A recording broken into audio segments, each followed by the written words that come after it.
Кезекті трансформерлердің премьерасы қандайда бір түрде мүлдем бозарып, сұр түске боялды. Сіз жаңа бөлімі туралы естіген шығарсыз, бірақ сәтсіз шыққан Флэштің, толерантты суперсінің және Спайдерверстің жалғасынан мүлдем жоғалтқан шығарсыз. Дегенмен біз тірі тостерлер туралы жаңа бөлімді көріп үлгердік және ең даулы фильмдердің бірі туралы өз пікірімізді сіздермен бөлісуге асығамыз. Дәлірек айтсақ, «Восхождение звероботов» бұл аңызға айналған франшизаның жаңартылған қайта іске қосылуының екінші бөлігі және танымал Бамблбидің толық емес жалғасы. Содан кейін біз жаңа фильмді дәл Бамблбимен салыстырамыз. Ал Майкл Бейдің түпнұсқа сериясына сілтемелерді жасаймыз. Кешіріңіз, бірақ бұл логикалық салыстырусыз болмайды. Естеріңізде болса, басында біз «Восхождение звероботов» түсініксіз фильм деп атадық. Неліктен? Ретімен бастайық. Атап айтқанда, сюжеттің сценарийінен бастаймыз. Фильмнің сюжеті бойынша екі басты кейіпкер Ной мен Хелена автоботтар арасындағы жекпе-жектің ортасында пайда болады. Басында Оптимус Прайм және белгілі бір Юникрон планеталарды жалмап жатыр. Әдемі естіледі, әсіресе Юникронның франшизаға канондық кіріспесін ескере отырып. БФ өткен жолы осы іспен біртүрлі нәрселер жасады. Альфа зоон түсірілімде керемет көрінеді. Мүмкін сюжеттің басында кемшілігі Юникронды алып тастамағаны. Сіз бұл қазіргі фильмдерде қалай болатынын білесіз. Марвел кино әлемі бірнеше жылдар бойы комик жанкүйерлерін ондаған жылдар бойы қуантқан әртүрлі зұлымдарды бір сәтте алып тастайды. Ал кинотеатрларда, экрандарда зұлымдарды топтап ұрып соғады. Планета жегіштен басқа «Восхождение звероботовте» террикондар мен предакондар да бар. Жаһандық деңгейде сценарий авторлары өздерінің ең күрделі эмбрионына тереңірек үңілмеді және террикондарды Юникронның еріксіз шексіз адал қуыршақтарына айналдырды. Ал террикондарды жай робот шаяндары етті. Әрине, канонда бұл екі рет болған оқиға бізге көрсетілгеннен әлде қайда кем болды. Бірақ мұндай қадам түсінікті болды. Өйткені бұл жаңа көрермендерге фильмнің мағынасына оңай енуге мүмкіндік береді. Скёрж Юникронның оң қолы да ерекше атап өтуге тұрарлық. Кейіпкер өте бейнелі болып шықты, бірақ сонымен бірге өте тез жойылды.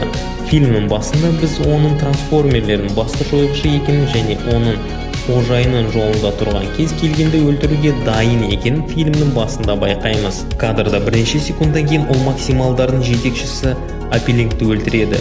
Ал максималдар кімдер? Бұл автоботтардың алыс ұрпақтары, яғни олар бірнеше рет мінсіз және жетілдірілген автоботтар. Бұл ВАЗ-2114 және Ферраридің соңғы моделін салыстыру сияқты. Әрине, біріншісіне әлде қайда көп картоп сияды, бірақ жылдамдық пен сапа тұрғысынан әрине итальяндық машина жақсырақ болады. Сонымен алғашқы жекпе-жектерде жерде пайда болған Скёрж барлық автоботтарды жалғыз өзі жеңеді. Ал звероботтардың бірі Оптимустың өзін өлімнен құтқарады. Неліктен бұл біз? Финалда ешқандай апгрейдсіз Прайм Скёржті жеңіліске ұшыратты. Бұл сюжеттік тұрғыдан мүлдем түсіндірілмеген және бұл керемет қайғылы деталь. Бірақ егер зұлымдармен бәрі жақсы болса, онда біз үшін сценарий неге екі-үшті болып шықты? Майкл Бейдің фильмдерінің үлгісі есіңізде ме? Сюжеттің басында жаман кейіпкерлер жердегі тағы бір затты табу керек, ал жақсы адамдар жаман адамдарды тоқтату керек. Сонымен фильмнің әр бөлігі бірдей. Өйткені артефакт әр жаңа уақытта зұлымдарға жоспарын орындауға көмектесе алады. Ал фишка мынада. Соңғы Бамблби бұл схемаға елеулі өзгерістер енгізді. Сары Бамблби жеке фильмінің басты артықшылығы химия болды. Өткен ғасырдың соңындағы әдемі атмосфераның аясында адам мен қайта жаңғырған машина арасындағы оқиға болды. Осыған қарамастан, Майкл Бейдің супертехнологиясы киносагасының финалына қарай қатты бүлдіре бастады. Алдыңғы бөліктерден ерекшеленетін жаңа сюжеті бар жанды және харизматикалық Бамблби. Бамблби мен трансформерлер жеке тұлға беруге және оларды жеке кейіпкерлерге айналдыруға тырысты. Бірақ қазір олар ойыншықтарды сатуға арналған бет-әлпетсіз нысандарға айналды. Трансформерлердің ешқайсысы ерекше емес, тек Мираждан басқа. Олардың кейіпкерлері тым үстірт, эмоционалдықты, сезімталдықты және кем дегенде эмпатияны тудырмайды. Бірақ қандайда бір себептермен звероботтар қайтадан дәл сол тұрмаға басты. Бұл фильмді көргеннен кейін біздің бірінші ойымыз, бұл Бамблбидің жалғасы ма? Бұл сол Майкл Бейдің жаңа қайта іске қосылу емес пе? Жаңа трансформерлердің барлық 2 сағатында біз Бамблби оқиғасына бір ғана тікелей сілтемені және өткен трансформерлердің кез келген бөлігінің толық көшірмесін ғана алдық. Ең сорақысы, басты кейіпкерлер Ной мен Елена өз міндеттерін жаман орындады. Олардың оқиғалары мен әрекеттері жиіркенішті түрде жазылған. Яғни, егер бұрын Сэм мен Микаэланың арасында шынымен химия болса, және олардың әңгіме доғасы бірінші орында болса, олардың фонында үлкен роботтар бір-бірімен шайқасса, ендігі жағдай Годзилла мен Конгпен бірге Монстерверске ұқсайды. Жігіттерде адамдар түріндегі орталық кейіпкерлер бар, бірақ олардың сюжеті роботтардың жекпе-жегінен алшақтатады. CGI-ға ағып кеткен бюджетті қысқарту үшін сурет салды. Елена мен Ной сонша қарапайым кейіпкерлер, фильмнің барлық 2 сағатында олар ғашық немесе дос бола алмады. Олардың тіпті серіктес деп атауға болмайды. Және осының барлығында үлкен толерантты подтекст жатыр. Тура мағынада экрандағы адамдардың бүкіл құрамы түрлі түсті болып қана қоймайды. Бұл қазірдің өзінде маңызды. Бірақ дәл фильмде жігіттер ақ адамдарға бұл ұнамайды, немесе жоқ, олай айтпа, сен қарасың ғой стиліндегі толерантты текстер бар. Қарасатсын, фильмнің кейбір сәтінде Ной басты кейіпкер адам мен трансформер арасындағы расизм туралы диалог бар. Жарайды, бүгінде мұндай актерлік құраммен таңқалдыру қиын. Басты рөлдегі актерлерді таңдау мәселесімен келістік, бірақ 10 минут сайынғы толерантты диалогтар әзілдері тым көп. Фильмдегі оқиғалар қаншалықты канондық? Жалпы, трансформерлердің басты мәселесі негізінен әлемнің бірде-бір каноны жоқ. Бірден бірнеше қайта іске қосу және әлем сияқты ескі өз ғаламдарының Hasbro жиынтық әлеміне біріктіру туралы іске асырылмаған идеялар болды. Бұл іс жүзінде ақыр болды, дегенмен көптеген көрермендер жіберіп алған бір үлкен плюс туралы айту керек.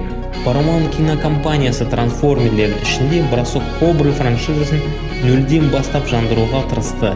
2 ғаламдық Hasbro'ның ойыншықтар сериясына негізделген және Paramount'ың өздері ұзақ уақыт бойы құқықтарға ие болды. Бірақ бұл толық кроссовер туралы болған жоқ, және бұл G.I. Joe бірлігінің енгізілу восхождение звероботовтар аяқталуының күтпеген жерден қызықты етеді. Енді трансформерлердің өз әлемі болашағы мүлдем басқаша дамуы мүмкін. Дегенмен шынында айтсаң, бізге Қара Пантераның жалғасында Тони Старктың пародиясы жеткілікті болды. Алайда жаңа трансформерлер қандай да бір себептермен темір адамның бейнесін паразиттеуге шешім қабылдады. Олар өз нұсқасына кіріп, орнына да, тақырыбына да қарамады. Әрине, біз мұны мойындауға өкінеміз. Бірақ Линкин Парксыз трансформерлерді қабылдау мүмкін емес. Дәл осы топ бұрын франшизаға үлкен әсер еткен. Ал восхождение звероботовтар есте қаларлық музыкалық композициялар мүлдем жоқ. Бірақ қазіргі поп әншілер, рок жұлдыздар аз ба? Сіз Imagine Dragons немесе мысалы Second to Mars'ты алыңыз. Бірақ сіз жаңа трансформерлерді абсолютті вакуумна ие боласыз. Шынымды айтсам, суретте 1-2 таңдамалы композиция бар. Бірақ бұл бір толерантты нүкте байланысты тағы да бір нонайымдық рэпер. Сонымен бізде мыналар бар.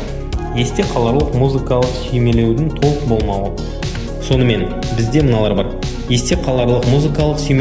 толық болмауы. Ақмақ істері бар ең жалықтыратын кейіпкерлер.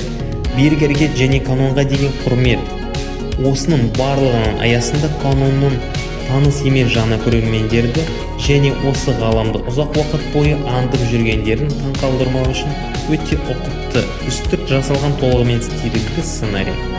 Өкінішке орай, восхождение звероботов біз үшін жылдың жаңалығы бола алмады. Сондықтан біз Майкл Бейдің трилогиясының түпнұсқасын қайта көруге барамыз. Лайк басып парақшаға жазылуды ұмытпаңыздар. Қайтадан көріскенше, достар.